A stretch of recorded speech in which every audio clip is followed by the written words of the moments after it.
కేదార్నాథ్ ధామ్ గురించి మనకు తెలుసు. భాయ్ దూజ్ రోజున అంటే దీపావళి పండుగ తర్వాత జరుపుకునే వేడుకల్లో ఇది కూడా ఒకటి. ఈ సంబరాలను ఉత్తర భారతంలో ఎక్కువగా జరుపుకుంటారు. మన దక్షిణ భారతంలోనూ భగిని హస్త భోజనం అంటారు. ఈ ఉత్సవంలో సోదరులకు సోదరీమణులు తమ చేత్తో భోజనం తయారు చేసి తినిపిస్తారు. అదే సమయంలో సోదరులు తమ సోదరీమణుల కోసం బహుమతులిస్తూ ఉంటారు. తమకు జీవితాంతం రక్షణగా ఉంటామని హామీ ఇస్తారు. భాయ్ దూజ్ పండుగను సోదరీమణుల అనుబంధాన్ని మరింత బలంగా మార్చే ప్రత్యేకమైన రోజుగా పరిగణిస్తారు. హిందూ సంప్రదాయం ప్రకారం ప్రతి సంవత్సరం కార్తీక మాసంలో శుక్లపక్షం 2వ రోజున భాయ్ దూజ్ పండుగను జరుపుకుంటారు. భాయ్ దూజ్ పండుగను దేశవ్యాప్తంగా అనేక పేర్లతో పిలుస్తారు. భయ్యా దూజ్, భాత్రా ద్వితీయ, భాయ్ ఫోటో, భౌబీజ్ అనే పేర్లతో వేడుకలను జరుపుకుంటారు. ఈ పండుగ తర్వాత కేదార్నాథ్ ఆలయ తలుపులు 6 నెలల పాటు మూసేస్తారు. ఆలయాన్ని మూసివేసే ముందు ఇక్కడ దీపం వెలిగించి ఆ తర్వాత ఆలయానికి పూర్తి ఆచార వ్యవహారాలతో గట్టిగా తాళం వేసేస్తారు. 6 నెలల పాటు ఇక్కడ చాలా మంచు కురుస్తుంది. ఈ ప్రాంతంలో ఒక్క పక్షి కూడా ఎగరదు. కానీ ఈ 6 నెలల్లో గుడి మూసి ఉన్నప్పటికీ లోపల నుండి గంటల చప్పుడు, డమరుక నాదాలు మాత్రం వినిపిస్తాయని చాలా మంది అంటారు. ఈ విషయం గురించి తెలుసుకుంటే మీరు కూడా చాలా ఆశ్చర్యపోతారు. ఇక్కడ వెలిగించే దీపం కూడా 6 నెలల పాటు అలాగే వెలుగుతూ ఉంటుంది, నిరంతరం మండుతూనే ఉంటుంది. ఈ గుడి తాళం మూసి ఉండగా లోపలి నుండి ఎలా ఇలాంటి శబ్దాలు వస్తాయి? ఈ దీపం 6 నెలలు ఎలా వెలుగుతూ ఉంటుంది? మీరు చివరిగా ఏం చెప్తారు? ఇక్కడ జరిగే వాటి మీద పురాణాల్లో ఏం రాసి ఉంది? ఇంకా ఇక్కడి ప్రజలు ఏం చెప్తారు? మీకు కేదార్నాథ్ ధామ్పై నమ్మకం ఉంటే ఖచ్చితంగా ఈ వీడియోను చివరి వరకు చూడండి. మహాభారత కాలంలో కేదార్నాథ్ పాండవులచే నిర్మించబడింది అంటారు.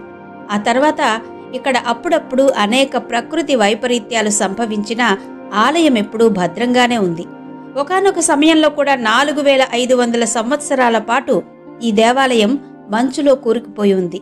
కానీ దానికి ఏమీ జరగలేదు. 2013లో సంభవించిన భయంకరమైన విపత్తులో భీమశిల ఎక్కడి నుంచి కొట్టుకొచ్చి కేదార్నాథ్ ఆలయాన్ని కాపాడింది. కేదార్నాథ్ ధామ్కి వెళ్ళినప్పుడు ఈ ఆలయాన్ని బ్రౌన్ కలర్ బండరాళ్లతో నిర్మించిన నిర్మాణాన్ని మీరు చూడొచ్చు. వీటిని అనుసంధానం చేసేందుకు ఇంటర్లాకింగ్ చేశారు.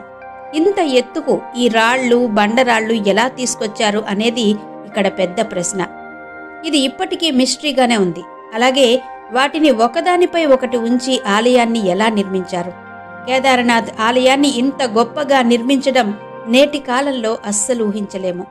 పాండవుల తర్వాత ఈ ఆలయాన్ని ఆదిగురు శంకరాచార్య పునర్నిర్మించారు.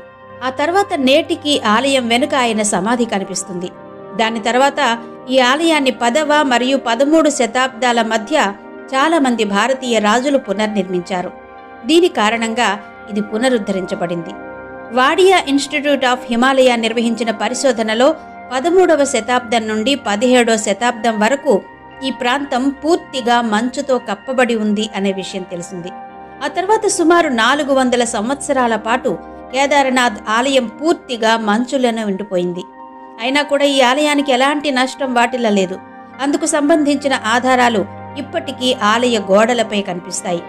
ప్రసిద్ధ భైరవ్ ఆలయం కేదార్నాథ్ ఆలయానికి 1/2 కిలోమీటర్ దూరంలో ఉంది. ఈ ఆలయాన్ని రక్షించే ఈ ప్రాంతానికి క్షేత్రపాల్ అని కూడా పిలుస్తారు.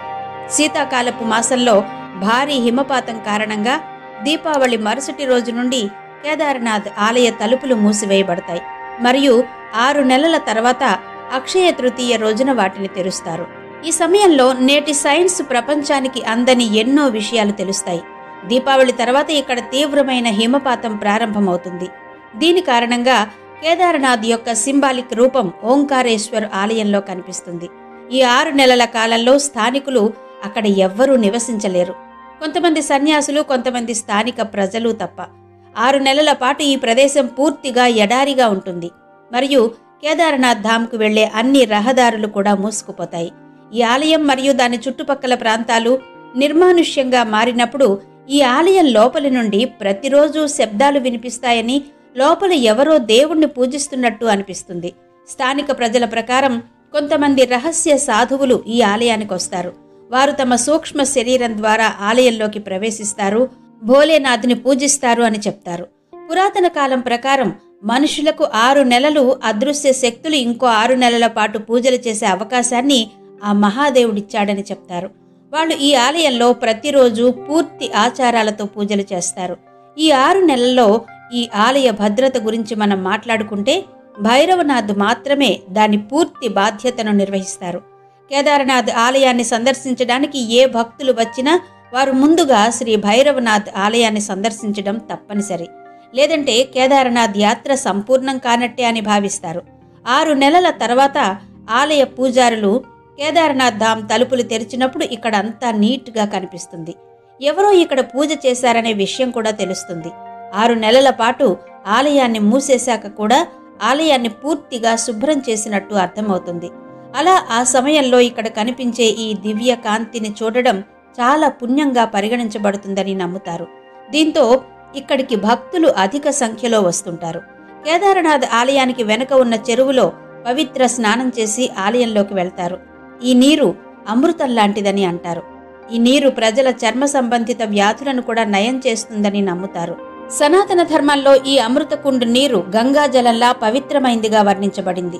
ఫ్రెండ్స్, మరి మీరేమనుకుంటున్నారు? కేదారనాథ్ ధామ్ లోపల జరిగే ఈ రహస్య పూజకు సంబంధించి ఈ 6 నెలల్లో దేవతలు ఈ ఆలయంలో పూజలు చేస్తారా, లేదా ఇక్కడ నివసించే సూక్ష్మ శరీరాలు కలిగిన ఋషులు, సన్యాసులు ఈ ఆలయంలో పూజలు చేస్తారా? దీని గురించి మీరేమనుకుంటున్నారు? గంగోత్రి, యమునోత్రి, కేదారనాథ్, బద్రీనాథ్లను 4 ధామ్ అంటారు. జ్యోతిర్లింగాలుగా పేరు పొందిన 12వ శైవ క్షేత్రాల్లో 11వ లింగం కేదారనాథ్. కేదార్ ఆలయం 3 పర్వతాల మధ్య ఉంటుంది. వాటిపైన గాంధీ సరోవర్ సరస్సు ఉంటుంది. అక్కడి నుంచి కరిగే మంచు 3 పాయలుగా చీలి కేదార్ ఆలయం చుట్టుపక్కల నుంచి కిందకు సాగి మందాకిని నదిగా మారిపోయింది. అద్భుతమైన మందాకిని నది ఆలయానికి సమీపంలో ప్రవహిస్తుంది. ఈ శివాలయంలో ఎద్దు పృష్ఠభాగం రూపంలో ఉండే శివలింగం అత్యంత పవిత్రమైంది. ఇది హిమాలయ పర్వతాల్లో వెలసిన లింగంగా పూజలందుకుంటూ ఉంది. నరనారాయణులిద్దరూ ఈ భూమండలంపై బదరీ క్షేత్రంలో తపస్సు చేసినప్పుడు ఏర్పడిన శివలింగం. కేదార్లోని శివలింగాన్ని దర్శనం చేసినా, చేయడానికి వెళుతున్నప్పుడు మరణించినా మోక్షమే లభిస్తుంది అంటారు మన పెద్దలు. అత్యున్నతమైన 12 జ్యోతిర్లింగాలలో ఇది మొట్టమొదటిది. అతి పురాతన శివలింగాలలో ఇది ఒకటిగా వెలుగొందుతున్నది. కేదార్ ఆలయం ఆది శంకరులచే 8వ శతాబ్దంలో పునర్నిర్మించబడిన ఆలయం. సుమారు 1000 సంవత్సరాల పురాతన చరిత్ర కలిగిన ఈ ప్రస్తుత ఆలయాన్ని దీర్ఘ చతురస్రాకార స్థావరం మీద పెద్ద రాతి కట్టడాలను ఉపయోగించి నిర్మించారు. ఈ పుణ్యక్షేత్రానికి వెళ్లే మెట్లపై పాళీ భాషలో రాసిన శాసనాలు ఎన్నో ఉన్నాయి. కేదారనాథ్లో 4 లేక 5 గంటలకే చీకటి పడుతుంది. చీకటి పడిన తరువాత ఆలయం ప్రాంగణం అద్భుతంగా ఉంటుంది. కేదారేశ్వర స్వామికి 6 నుండి 7 గంటల వరకు విశేష హారతినిస్తారు. ఆలయం లోపల హారతినిస్తుంటే ఆలయం వెలుపల సాధువులు శంఖం పూరిస్తారు. మరి ఈ వీడియో మీకు ఎలా అనిపించిందో క్రింద కమెంట్ సెక్షన్లో చెప్పండి.